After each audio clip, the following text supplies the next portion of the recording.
இப்பொழுது நம்மை எதிர்க்கிற சக்தி முழுமூச்சாக மத்தியில் ஆட்சிக்கு வந்திருக்கிறது.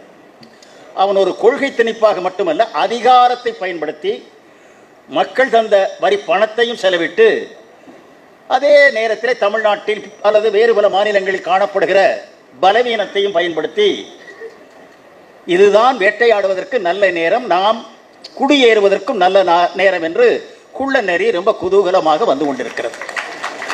இப்பொழுது அடிக்கடி நான் தொலைக்காட்சியில் பார்க்கிறேன், காட்டெருமைகள் வீட்டுக்குள்ளே நுழைந்து விட்டது, யானைகள் வாழைத்தோட்டத்துக்குள்ளே நுழைந்து விட்டது என்று. தமிழ் நாட்டுக்குள்ளே என்ன நுழைந்து கொண்டிருக்கிறது என்பதை தமிழும் தெரிய வேண்டாமா? பாரதிய ஜனதா கட்சி என்பதற்கான அடிப்படை கொள்கையே மனுஸ்மிருதி, வர்ணாசிரம தர்மம்.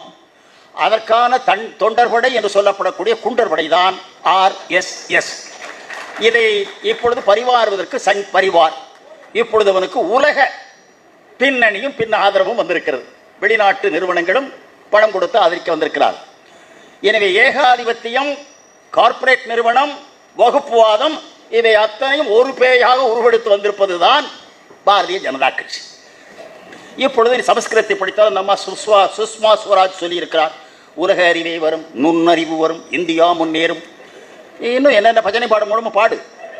ஒரே ஒரு வேண்டுகோள், நீ வைக்கிற கடைகள் அத்தனையிலும் பெயர் பலகைகளை சமஸ்கிருதத்திலே எழுது. நீ நடத்துகிற மகாநாடு அத்தனையிலும் சமஸ்கிருதத்திலேயே பேசு.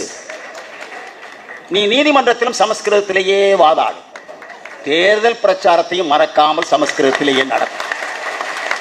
தாராளமாக பேசு. ஏன் பேச மாட்டேன் என்கிறாய்?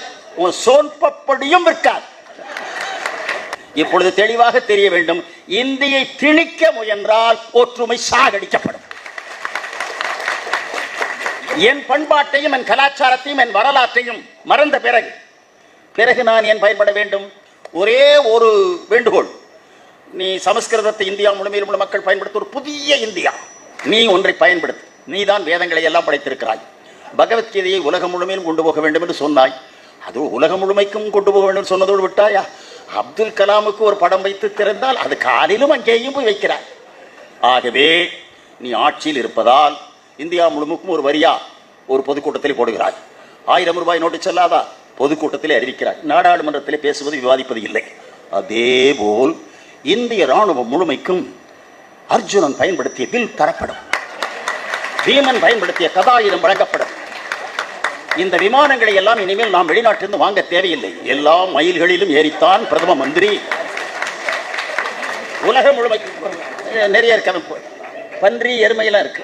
பன்றி, எருமை, பெருச்சாளி இவைகள் எல்லாம் ராணுவத்துக்கு பிடித்து கொடுக்கப்படும்.